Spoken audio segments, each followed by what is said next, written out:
Good morning, Philippines, mga kabarangay, mga kababayan, mga kapatid. Ngayon po ay araw ng linggo, November 24, 2024. Mahalaga po ang pag-uusapan natin na paksa. Ito po ay may kaugnayan pa rin sa standoff between Congress and the Vice President. Alam po natin mga barangay, mga babayan, mga kapatid na ang Chief of Staff of the Office of the Vice President, the person of Attorney Lopez, was cited for contempt. Dinitin po sa House of Representatives. At ito po ay sinamahan ng ating Vice President. Ito po ay nagpunta roon at upang damayan ang kanyang Chief of Staff. Siya po ay nag-hold in doon po sa opisina ng kanyang kapatid na si Pulong Duterte. At ang ginawa po ng House of Representatives, pinatayan po ng ilaw ang buong Congress, ang batasan po, sapagkat di umano talagang protocol nila na magpatay ng ilaw at ang aircon kapag weekend. At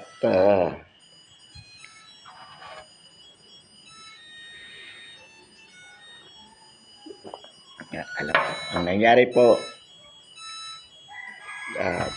ng Saturday midnight, may dumating po na order na ilipat sa correctional ang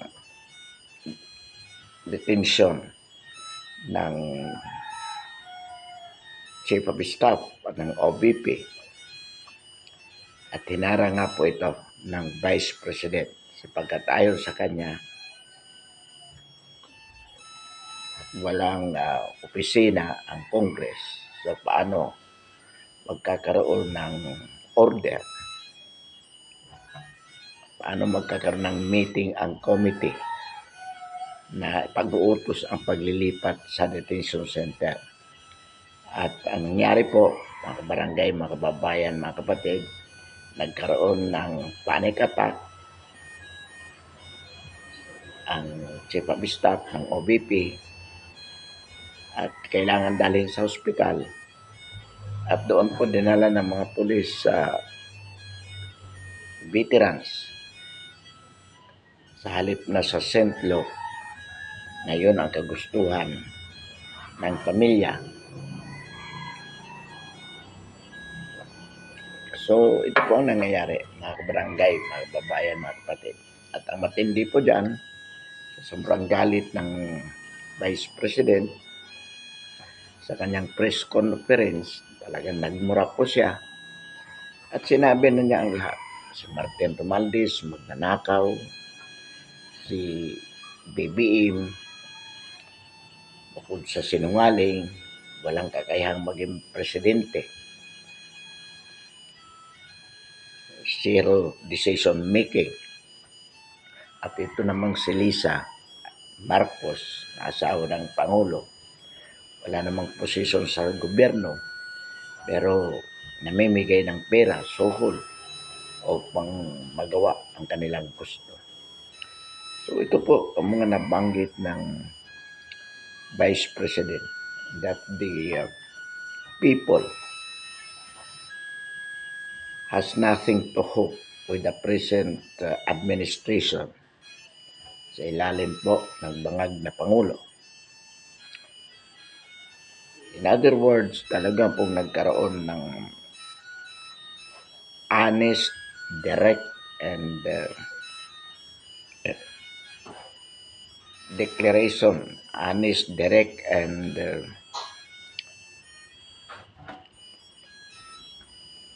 galit na pagdideklara ng gera ng Vice President between the Vice President and the President, together with Congress under Martin Romualdez. Direkta pong sinabi ng Vice Presidente ng kasalukuyang Kongreso ang mga congressman dahil kailangan nila ng pera. So talagang pikit matang sumusunod sila kay Martin Romualdez. At si Martin Romualdez ay napagkakurat at umaakto bilang Pangulo. So ito po mga kabarangay, mga kababayan, mga kapatid, ang nangyayari at hindi po. So ang actually sinabi din po ng ating Pangulo o Vice o pangalawang Pangulo, Vice President, kung paanong nakakatulong ang Chief of Staff sa ganitong mga pangyayari. Bakit ito nananahimik? Bakit hindi gumalaw upang ipagtanggol ang sambayanang Pilipino? So kung titingnan po natin mga barangay, mga babayan, mga kapatid, ang sinabi ng Vice Presidente, kulang na lang po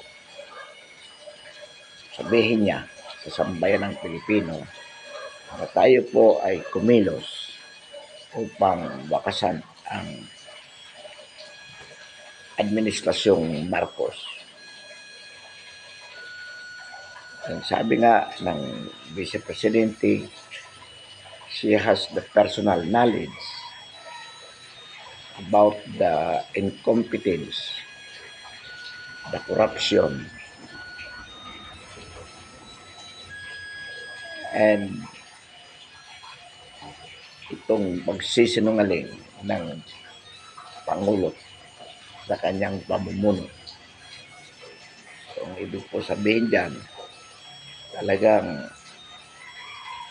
hayag-hayagan na sinasabi ng pangalawang Pangulo na wala ng pag-asa ang mga Pilipino sa kasalukuyang administrasyon.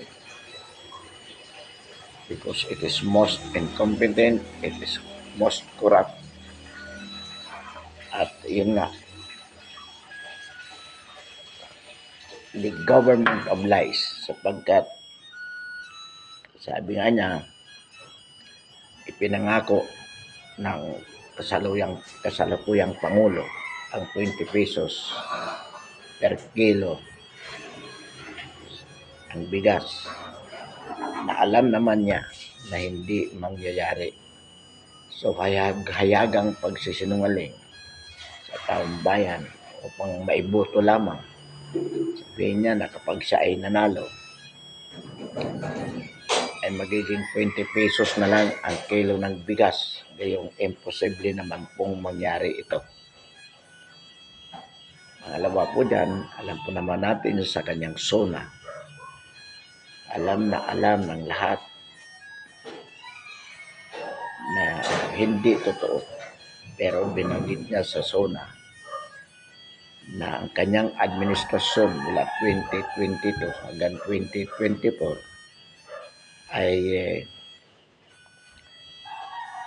nakumpleto ang construction ng 5,500 flood controls. Kayong hindi naman po totoo.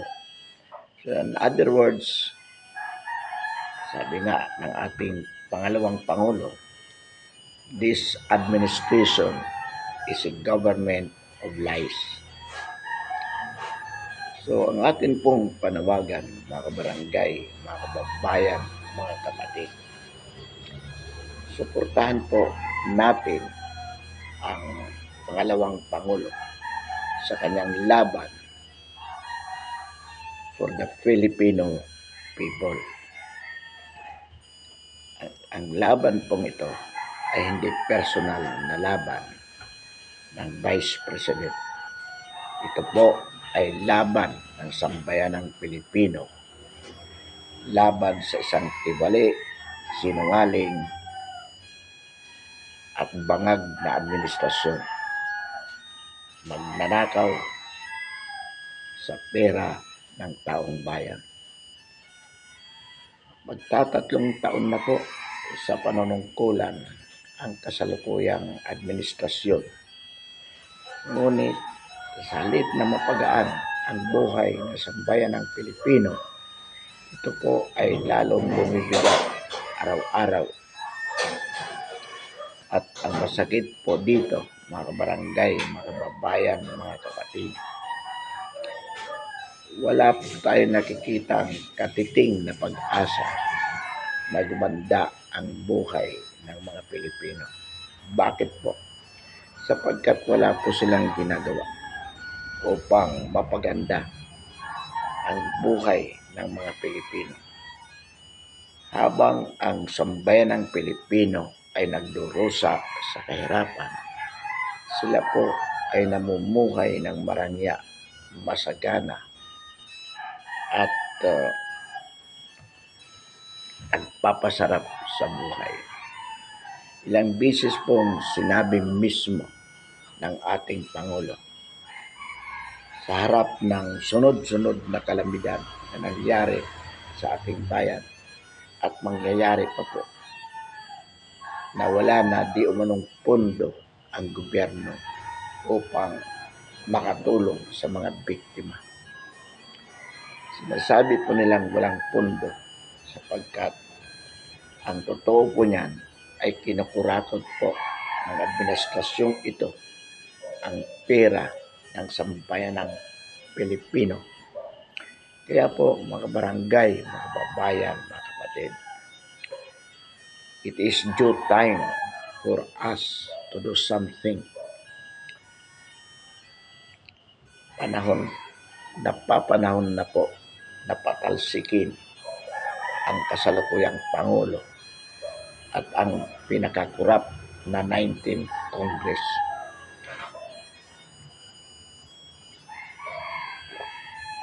At magagawa lamang po ito kung lumabas ang sambayan ng Pilipino. Pakita yung kanilang suporta sa ikalawang Pangulo. Ipakita ang kanilang galit sa kasalukuyang administrasyon ng bangag na Pangulo.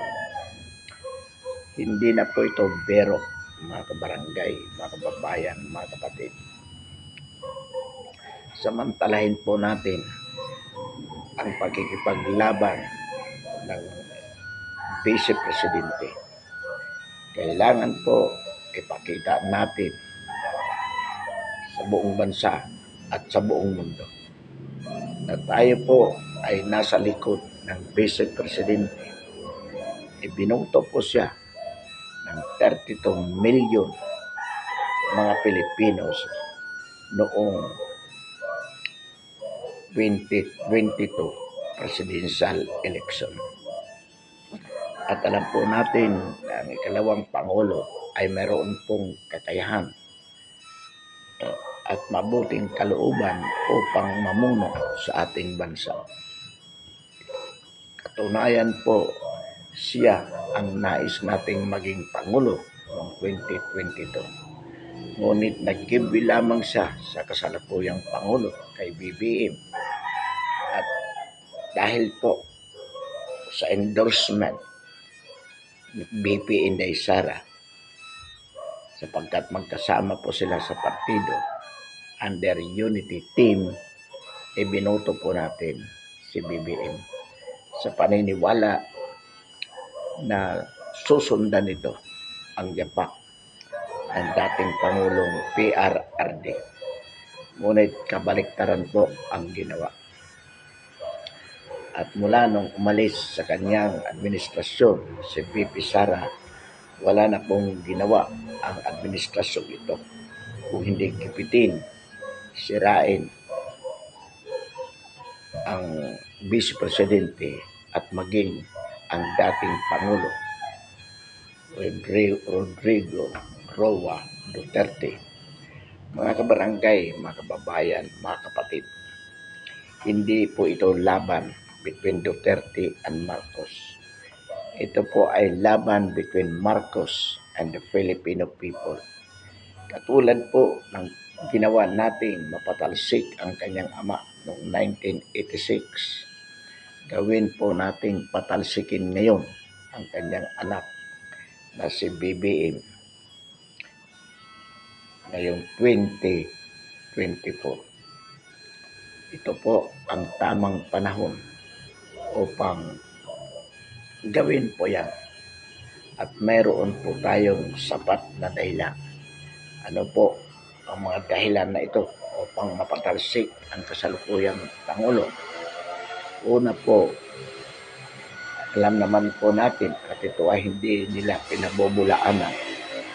Ang kasalukuyang Pangulo kasama ang kanyang First Lady na si Lisa.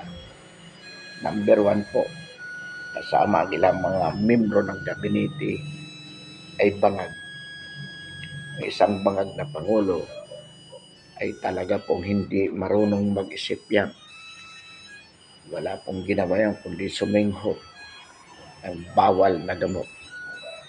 Pangalawa po, mga kabarangay, mga kababayan, mga kapatid, yung kanyang incompetence na sabi nga ng Vice Presidente, zero capacity in terms of decision making.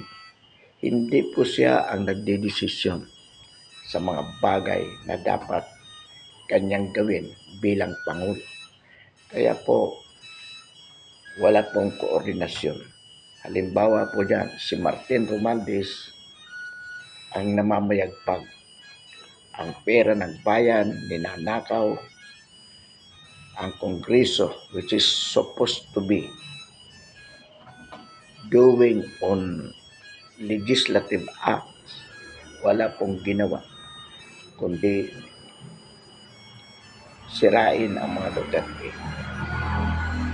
Wala na pong nagagawa ang Kongreso kung hindi mag-imbestiga under the guise of in aid of legislation. Pero kung obserbahan po natin the manner of their investigation, hindi po ito in aid of legislation, bagkus in aid of prosecution. At inamin naman po minsan yan. Sabi nga nila, ginagawa namin ito both in aid of legislation and in aid of prosecution.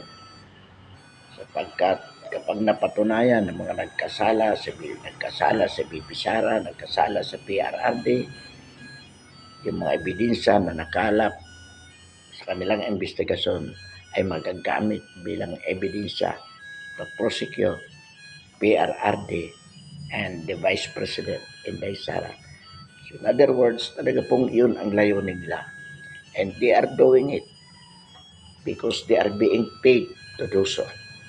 Sabi nga po ng Vice Presidente, mismong si Joel Chua, ang Committee of Good Governance and Accountability of the mic, ang sabi daw, pakisabi mo kay Vice Presidente, hindi namin ito gusto. Hindi namin ito gustong gawin. Pipilitan lamang kami sapagkat kailangan namin ng pera. True enough, mga kabarangay, mga kababayan, mga kapatid. Sinusuhulan po sila ng bilyon upang gawin ang lahat ng bagay na ito, making it appears that they are doing it for the good of the Filipino people. Pero sa totoo lamang po, sapagkat kung talagang gusto nilang bantayan ang pera ng bayan, kaya nag-iimbestiga sila sa 125 million confidential funds di umano ng DepEd noong 2022.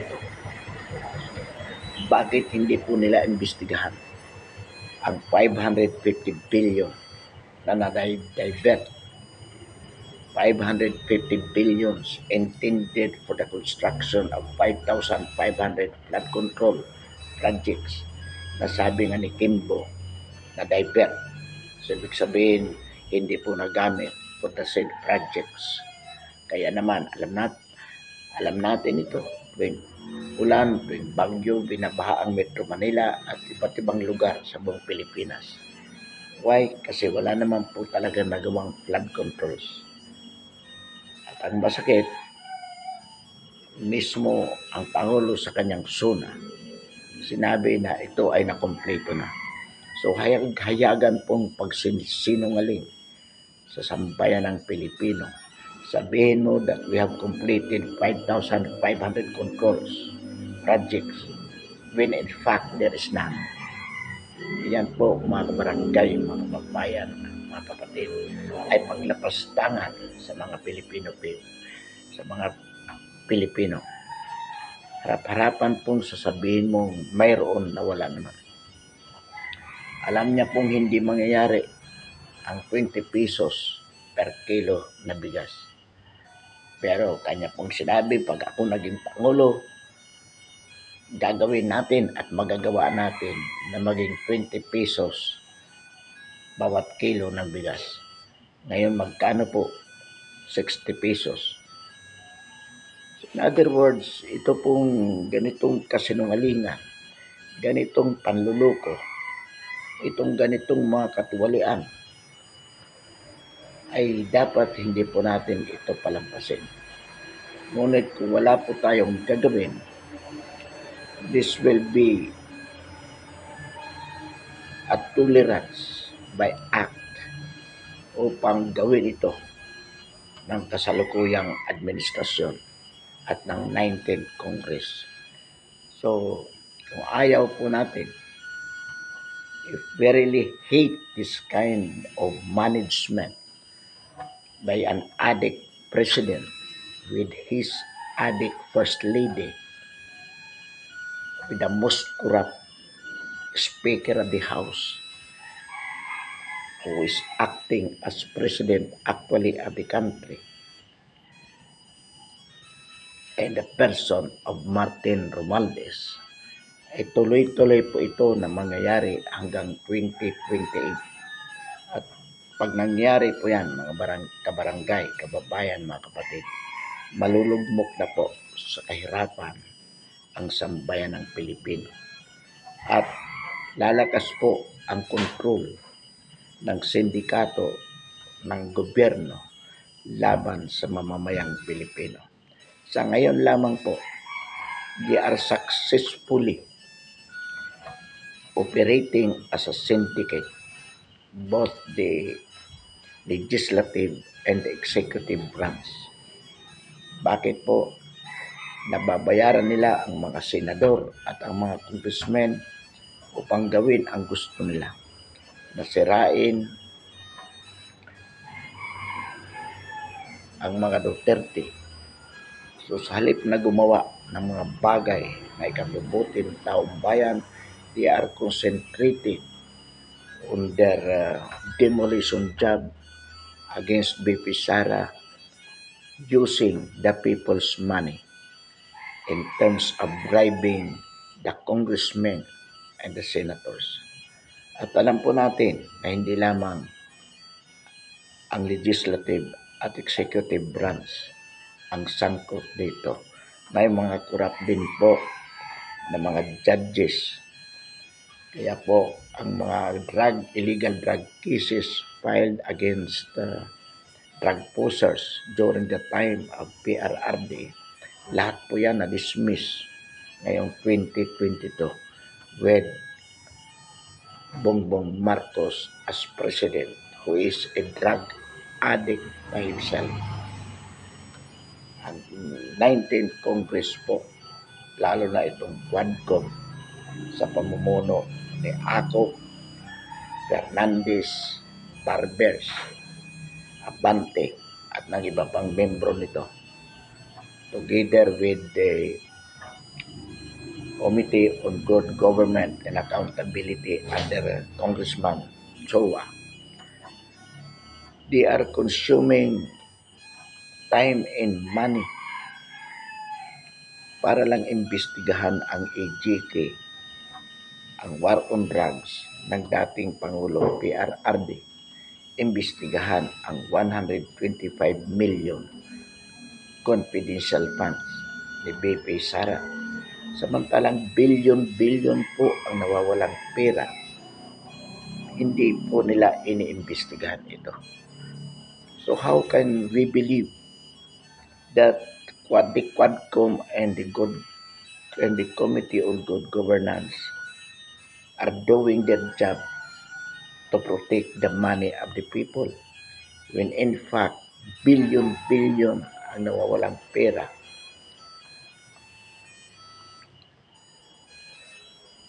na hindi man lang iniimbestigahan ng mga congressman na to.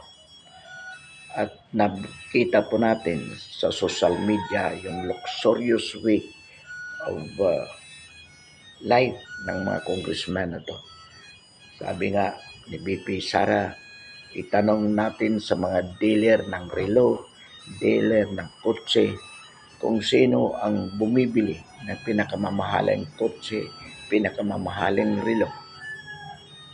Karamihan po, mga kabarangay, mga kababayan, mga kapatid, ay membro ng 19th Congress, especially the congressmen and the senators. So, ang masakit po dito, mga kabarangay, mga kababayan, mga kapatid, habang nagdurusa ang sambayan ng Pilipino, itong mga politiko na ito na iniluklok natin kasama ng bangag na Pangulo noong 2022 sa paniniwala that they would lead this country towards achieving progress and development ay nagpapasasa, namumuhay ng marangya habang ang sambayan ng Pilipino, the majority of the Filipino people are languishing in poverty. Mga kabarangay, mga kababayan, mga kapatid, kung hindi po tayo kikilos, magiging tuloy-tuloy po ito. Kung hindi po tayo magsasama-sama at ipakita ang ating nagkakaisa at malakas na persa, kapit bisig, punta po tayo sa EDSA at isigaw ang ating galit na patalsikin ang kasalukuyang Pangulo. Naniniwala po tayo na sasamahan po tayo ng mabubuting membro ng Armed Forces at ng PNP. Naniniwala po tayo that men in uniform, majority of them, will join the Filipino people to demand the resignation of PBBM. Kapag napatalsik po ang kasalukuyang Pangulo, magdeklara po ng revolutionary government ang Vice Presidente upang mabuwag ang 19th Congress na pinaka-most corrupt under Martin Romualdez. O kung hindi man, anyway, magtatapos na po ang 19th Congress sa June 30. Tiyak naman po kapag napatalsik si PBBM, hindi na po mananalo si Martin Romualdez at itong mga corrupt na congressmen sa kanilang mga distrito sapagkat kasama po sila sa galit ng sambayanan dahil sa kanilang ginawa na sila po ay nagpatuta sa administrasyong Marcos. So, pwede rin naman po hindi ideklara ang revolutionary government. The Vice President, oo po, by way of succession, kapag nag-resign po o napatalsik ang dating Pangulo o ang kasalukuyang Pangulo, katulad po ng nangyari ng 2001 na napatalsik po si Erap as President because of incompetence, because also corruption. So si GMA as then Vice President umupo bilang successor. So, in the same way na ito pong gusto po natin ng more stability, political stability, pwede rin naman pong hindi na magdeklara sa Inday Sara ng revolutionary government. Anyway, kung Pangulo na po siya, at alam naman natin marunong, may kapasidad, at katulad po ng kanyang ama, she could lead the country much better than the present adik president. So mga kabarangay, mga kababayan, mga kapatid, ito po ang tamang panahon na tayo po ay lumabas sa kalye, magsama-sama at isigaw po ang ating galit laban sa gobyerno ng bangag na Pangulo. Pumunta po tayo sa kalye, isigaw po ang ating pagsuporta sa Vice President sa kanyang laban para sa sambayan ng Pilipino, laban sa tiwali at bangag na administrasyon ni PBBM. Alam po natin, itong pinakamagandang pagkakataon sapagkat nagdeklara na po ng gera ang Vice Presidente laban sa administrasyong Marcos. Ang kailangan na lamang po ipakita ng sambayan ng Pilipino ang kanilang suporta, their solid support for the Vice President in her course to oust the incumbent president. At inuulit po natin ang ating panawagan to men in uniform, both in the armed forces and in the PNP. Alam po natin na yung Chief of Staff, yung National Secretary of National Defense, maaari pong loyal yan kay PBBM. But those rank and file, yung mga ground commanders po, natawagan po natin kayo na kayo po ang magpakita ng suporta sa ikalawang Pangulo.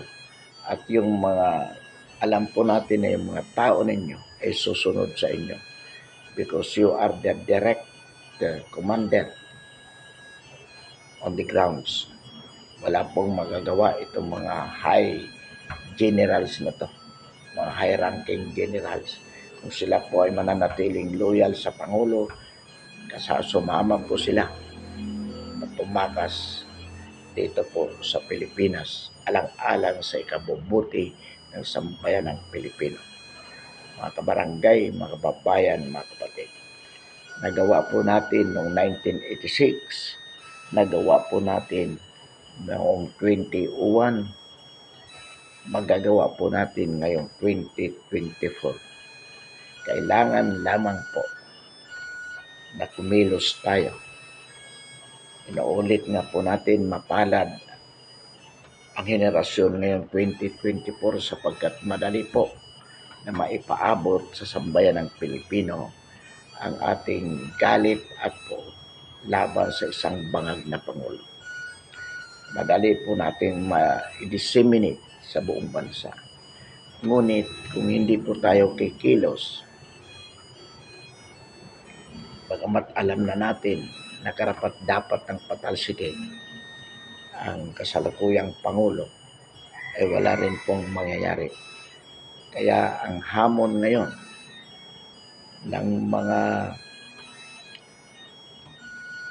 nagnanais na mapabuti ang ating bansa, ang hamon po natin sa sambayan ng Pilipino, anuman ang posisyon mo sa gobyerno, gaano man kaliit ang tingin sa atin bilang mamamayan, kapag nagkaisa po tayo, madali po nating mapatalsik ang kasalukuyang Pangulo.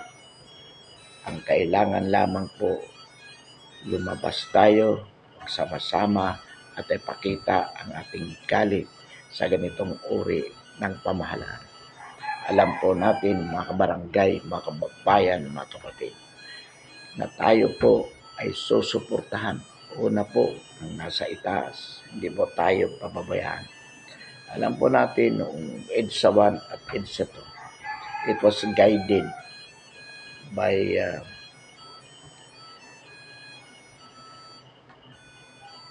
God.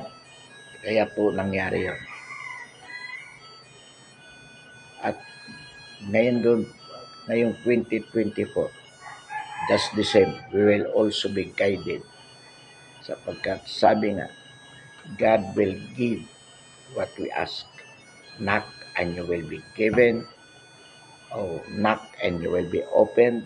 Ask and you will be given. So, kailangan lang hingin natin sa may kapal.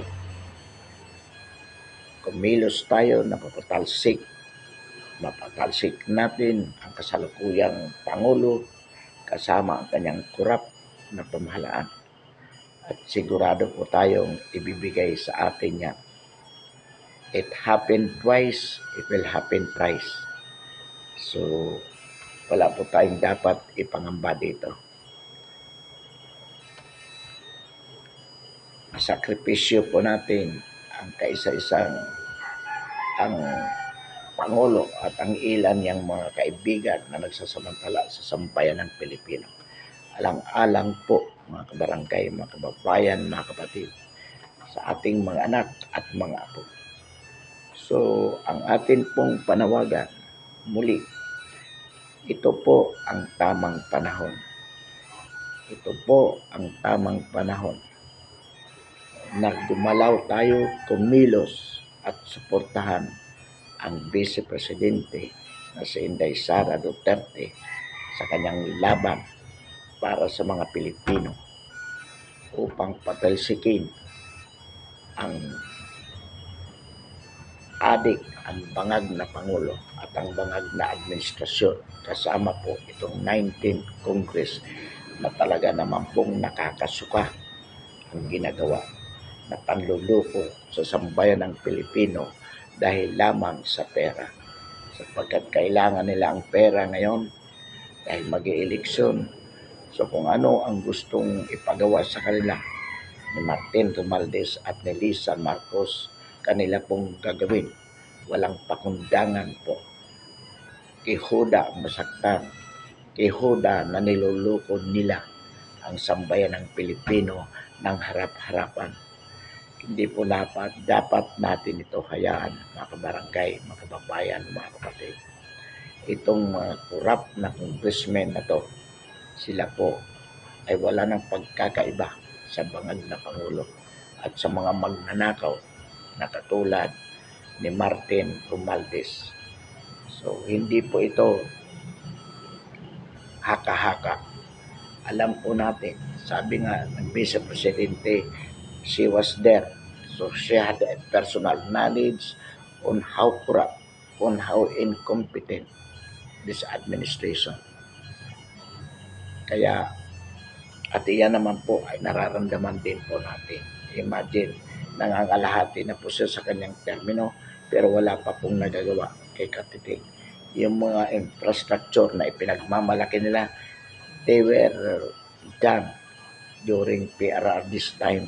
Inaako lamang po nila sapagkat ang completion na nabanggit ng mga construction projects ay nangyari nitong 2022 onwards. But it was not initiated by the government under BBM. Wala po siyang kakayahan na mamuno sa sambayan ng Pilipino. Muli po ang ating panawagan, patalsikin po, now na. Yan po ang ating panawagan. Sa sambayan ng Pilipino, kumilos po tayo. Magsama-sama po tayo, mga kabarangay, mga kababayan, mga kapatid. Ngayon na po, tinatawagan natin ang Armed Forces of the Philippines at ang Philippine National Police, lalo na po yung mga rank and file at yung mga ground commanders kumilos po tayo. Ipakita natin na ayaw ninyo ang ganitong uri ng pamamalakad ng isang bangag na Pangulo at very corrupt na Kongreso. Be true with your pledge to protect the people. Be loyal to the Constitution instead of being loyal to your corrupt commanders katulad ni Marbel at dyan sa